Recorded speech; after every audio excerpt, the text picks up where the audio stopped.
Torcedor santista, você está preparado para sofrer no segundo semestre? Pois, na minha opinião, nós vamos sofrer até a última rodada. Sejam todos bem-vindos ao Lamentações Santistas. Eu sou Rodolfo Paz, estou de volta aqui nesse canal para falar de Santos Futebol Clube. Mais especificamente, nós vamos analisar o amistoso que o Santos disputou contra o União São João de Araras no estádio Paulo Machado de Carvalho, mais conhecido como Pacaembu. Placar final 3-0 para o Santos, com gols de Moisés, João Ananias e Robson Júnior, gols esses que saíram no segundo tempo. Há 6 anos o Santos não jogava no Pacaembu. A última partida que o Santos fez no Pacaembu foi contra o Palmeiras pelo Campeonato Paulista de 2020.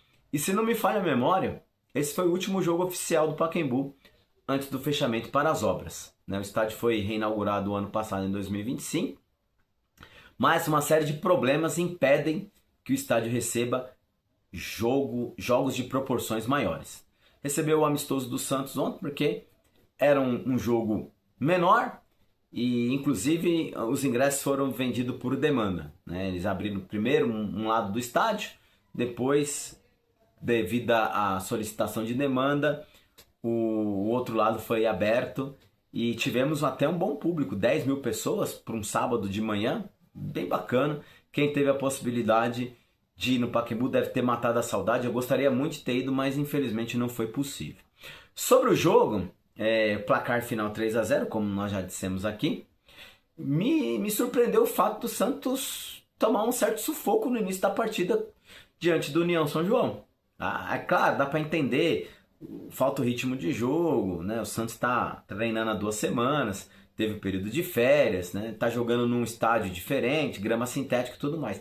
Mas ainda assim, não justifica o sufoco que tomou contra um time da Série A3, Mas enfim, depois dos 10 primeiros minutos, o Santos conseguiu colocar as coisas no seu devido lugar e teve o controle da partida, teve algumas possibilidades de marcar o gol ainda na primeira etapa, mas o gol acabou não saindo. Já no segundo tempo, o Santos trocou o Cuca, no caso, o Cuca trocou todos os jogadores e logo no segundo minuto o Moisés fez uma jogada ali pela esquerda, cortou para dentro, bateu e abriu o placar. E aí depois o Santos conseguiu controlar bem o jogo, saiu o gol na cobrança de escanteio do Robson Júnior para o João Ananias e depois o próprio Robson Júnior, cobrando pênalti, deu números finais à partida. Aliás, o Robson Júnior que agora, a partir de agora, será chamado de Juninho. E ele até foi nas redes sociais explicar o motivo pelo qual dessa mudança. Ele disse que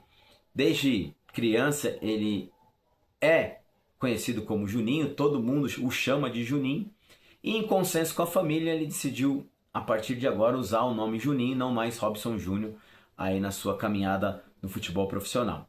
Mas fato é que ontem ele fez um bom jogo, deu uma assistência, fez o gol, primeiro gol dele com a camisa do Santos, e a gente espera que ele consiga evoluir cada vez mais. A gente sabe que não é fácil, ele carrega um nome muito pesado, não só pelo que o pai dele construiu na história do futebol, principalmente na história do Santos, mas também por tudo que aconteceu depois, que não vale a pena que a gente falar sobre, todo mundo sabe o que aconteceu.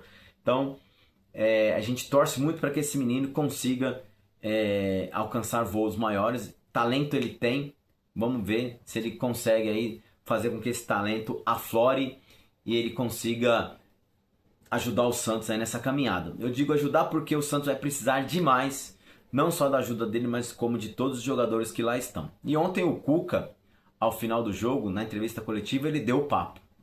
O Santos não tem dinheiro para contratar e o Santos vai com o que tem.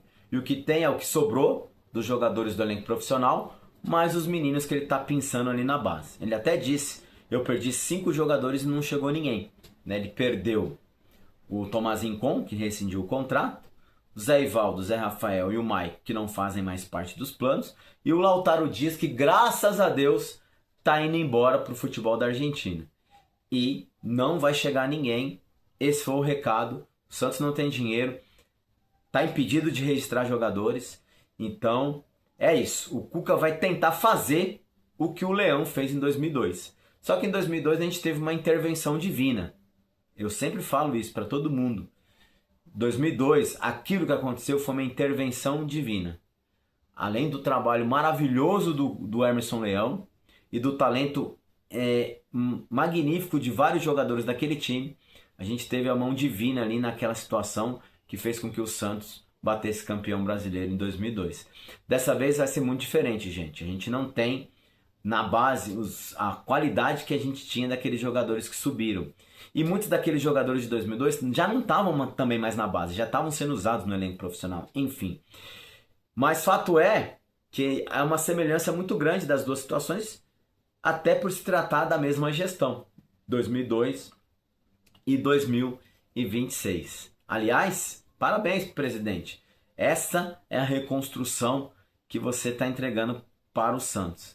Um clube numa situação pré-falimentar, que deve salários, e o mais preocupante, eu quero saber aonde o Santos vai arrumar dinheiro para pagar 5 meses de salários. Quer dizer, mais do que isso, né? Porque tem muita coisa atrasada daqui até o fim do ano. Vamos aguardar. Então, por isso, por essas questões, que eu afirmo aqui, nós vamos sofrer até a última rodada. E você, o que você acha? Deixa aí nos comentários qual que é o seu ponto de vista.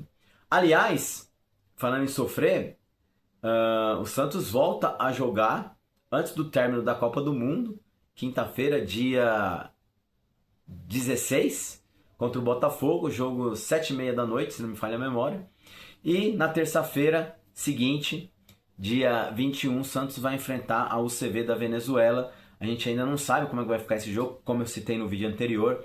Tem a questão lá dos terremotos na Venezuela e a Conmebol ainda não se pronunciou referente a isso. Beleza? Então é isso, galera. Infelizmente hoje é um dia muito triste para nós brasileiros. O Brasil foi eliminado da Copa do Mundo, perdeu para a Noruega pelo placar de 2-1. Mas isso tudo é reflexo do trabalho que foi feito nesses últimos 4 anos pela CBF.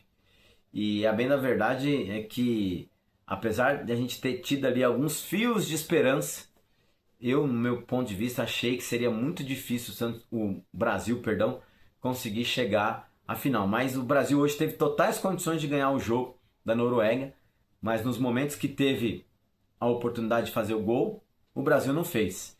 E a Noruega, com o seu extraterrestre Haaland, 2 oportunidades, 2 gols, e o Brasil volta para casa. É isso.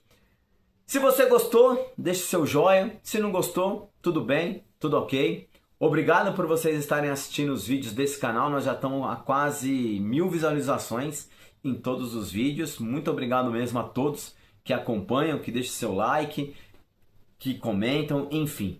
É isso. A gente volta em breve. Grande abraço a todos. Vamos, Santos! Fora Marcelo Teixeira. Valeu, galera. Até a próxima.